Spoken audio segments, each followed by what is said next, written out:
Department of Press and Information in the Ministry of Defense. Victoria, the floor is yours.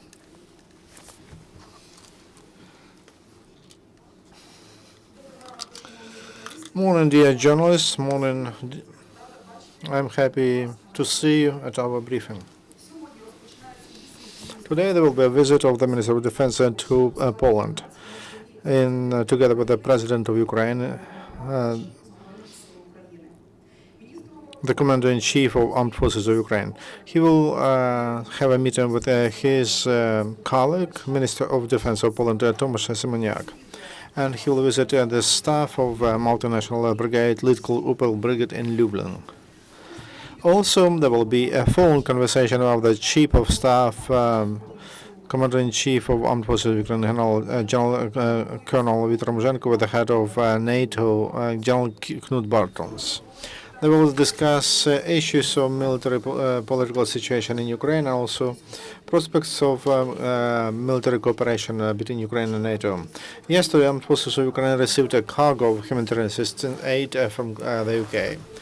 Colleagues from the UK sent winter clothing and medical supplies. In 2014, countries partners provided Armed Forces of Ukraine the following kinds of assistance. The US supplies, technical supplies, France,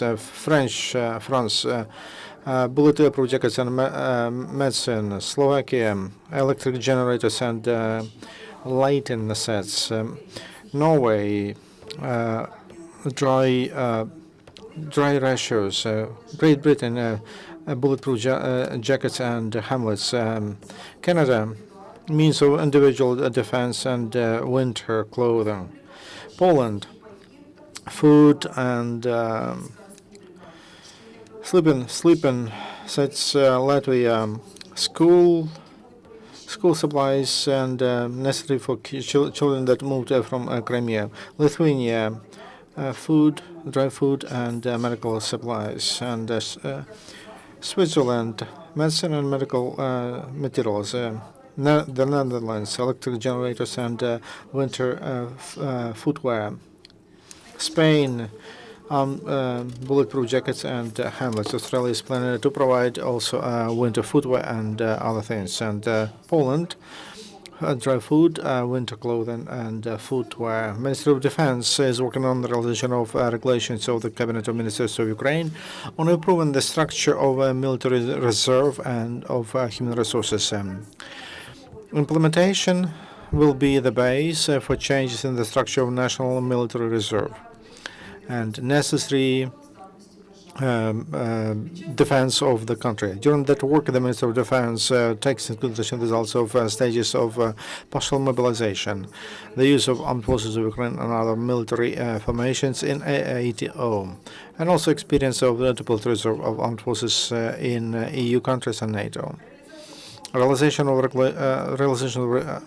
That implementation will allow to improve the system of military reserve and armed forces of Ukraine, to prepare for territorial reserve local authorities. In addition to that, we need to unite representatives of civic NGOs and volunteers in order to support military reserve and to introduce new sorts of reserve, territorial and civic.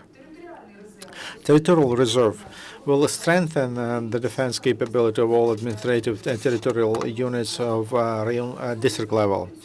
And the units of defense will be built on in every district on the base of military committees, and the Ministry of Defense is working to introduce the system of general military training of the population, including a Swiss model of training, reserve training. With the support of patriotic NGOs in many regions of Ukraine, they train a territorial reserve on a voluntary base, free base. Civic Reserve will allow to unite many civic organizations and volunteers to provide efficient, coordinated support to defense capability of Ukraine. That will be there could be information, volunteer support, preparation, and involvement of members of the organization to military service, etc. Representatives of the new reserve will have official status and civic reserve defense. At present, contracts to serve in military reserve of armed forces in Ukraine was signed by 2,000 people. And from the beginning of the crisis in Ukraine, more than 600 reserve soldiers they joined armed forces of Ukraine. Armed forces of Ukraine continued to train intensively. At one of the test fields in the Zhytomyr region, they trained high mobile paratroopers of armed forces of Ukraine. During the practical test, they work on shooting and how to provide medical assistance, the first medical aid. They're trained day and night in under conditions that are closer to real. In Dnipropetrovsk, part of them that were mobilized, they work on technical ways to fight in cities. They fight against a relative enemy and cover each other. To train their soldiers, officers use experience that they received in NATO. 40 military men of 12th Regiment of 8th Corps of Land Forces of Ukraine, they left to join the Peace Corps in Kosovo. Peace Corps in Kosovo. They will check if there are explosive devices and after military activities there. It includes only military men who already participated in ATO in the east of Ukraine. That's a brief from the Ministry of Defense. I give the floor to the captain. Leonid, second-rank Captain Leonid Matyuhin, and he will inform me about events in ATO, and I will also acting Chief of Department of Press and Media, Valentin Brichenko. Thank you. Leonid, morning. Do you hear us? Yes. We would like to get information from you about the last day. It's clear to all progressive humanity agreement on ceasefire.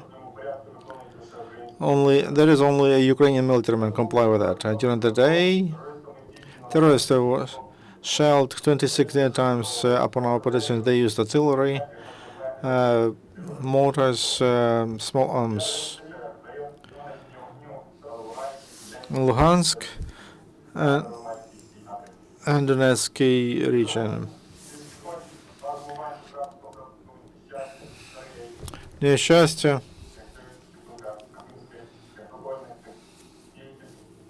Very bad sound.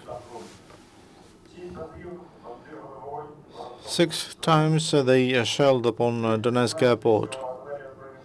Artillery of Ukraine didn't fight back. Intelligence becomes active since 3:20 to 4:40 near Telekivka, high 2 kilometers high. There was a drone of our enemy. It was not shot down. That's all information I had. Could you repeat how many shelling were there and which cities, towns, villages were under shelling? 26 times they shelled. They used artillery, mortars, grenade launchers, and small arms. They shelled upon Щастя, Старий Дар, Станичне, Луганське, Трохизбінка, Кримське, Сокольники, Піски, Авдіївка, Дебальцево, Нікішино, Малогрів and Frunze.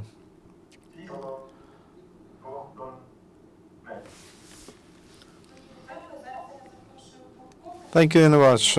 Invite the Colonel and please, maybe there will be more questions. Please stay with us.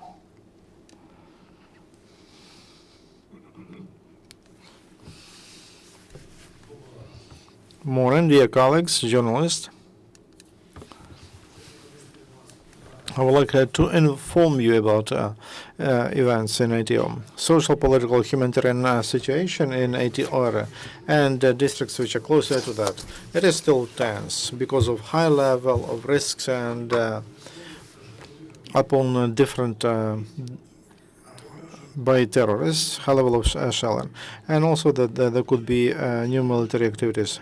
Ceasefire since September 5th, 5 until 6 December. During that time, militants made 4,289 shellings upon the positions of Ukrainian Armed Forces. Since 10 morning on the 9th of December, since the moment of they committed 106 shellings upon this our armed forces.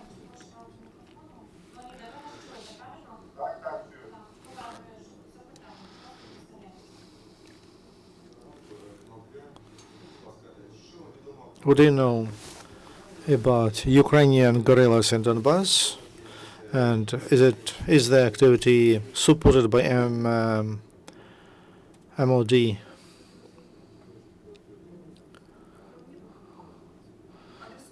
Let's hear what Leonid told you. Let's hear Leonid about guerrillas. We showed about their work. Yes, they are there. Since the summer, they demonstrated what they did. They are people from different regions, from those regions that are under occupied by terrorists, and they self-organize. But it's too early to speak about any coordination.